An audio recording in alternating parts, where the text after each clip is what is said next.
മഹാനായ സ്റ്റീഫൻ നെടുമ്പള്ളി പറഞ്ഞിട്ടുണ്ട്, നിന്റെ തന്തയല്ല എന്റെ തന്ത.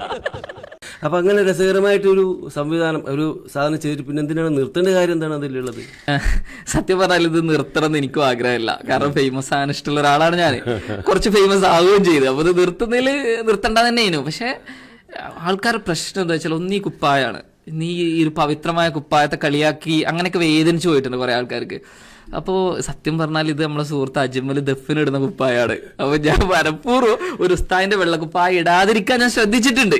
പക്ഷെ എന്നിട്ട് പോലും അത് പ്രശ്നമായി എന്നുള്ളതാണ്. രണ്ടാമത്തത് ഈ ശൈലി. അപ്പൊ ഈ ശൈലിയിൽ ഇങ്ങനെ പറയുമ്പോൾ ആളുകൾ വിശ്വസിക്കുകയാണ് ഇതൊരു ഉസ്താദ് തന്നെയാണെന്നുള്ളത്. അപ്പൊ എനിക്കൊരു സങ്കടം തോന്നിയത്, ശൈലി മാത്രം ഉണ്ടായ ഉസ്താദ് ആവില്ലല്ലോ. ശരിക്കും ഒരു 10-15 കൊല്ലം ദർസ് പഠിച്ചിട്ട് കാര്യങ്ങൾ അത്രയും മനസ്സിലാക്കിയിട്ടല്ലേ ഒരു ഉസ്താദ് ഉണ്ടാകുന്നത്. അപ്പൊ അങ്ങനെ ഓല് പറയണ അതേമാതിരി നമ്മളും പറയുന്നു, അല്ലെങ്കിൽ ഇത് ഉസ്താദാണെന്നൊക്കെ വിചാരിക്കുന്നു എന്നൊക്കെ പറയുമ്പോൾ എനിക്ക് ഒരു ടെൻഷൻ.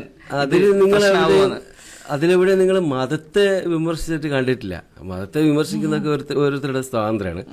അതേപോലെ ആ ഒരു കോമഡി ആയിട്ട് നിങ്ങൾ ചെയ്ത 3 വീഡിയോ ഞാൻ കണ്ടു. അതിലെവിടെ നിങ്ങൾ മതത്തെ വിമർശിക്കുന്നതായിട്ട് കണ്ടിട്ടില്ല. അപ്പൊ നിങ്ങൾക്ക് ഇത് തുടർന്നാൽ പോരെ, എന്തിനാണ് നിർത്തുന്നത്? സത്യത്തില് മതത്തെ വിമർശിച്ചിട്ടില്ല എന്നുള്ളത് നിങ്ങൾക്ക് മനസ്സിലായിട്ടുണ്ടാവും. പക്ഷെ മനസ്സിലാവാത്ത ആൾക്കാരുണ്ട്. കാരണം ഞാൻ നിങ്ങളത് വീഡിയോ എടുത്ത് നോക്കി, ഇപ്പൊ മനസ്സിലാത്തവരോടാട്ടോ പറയണേ.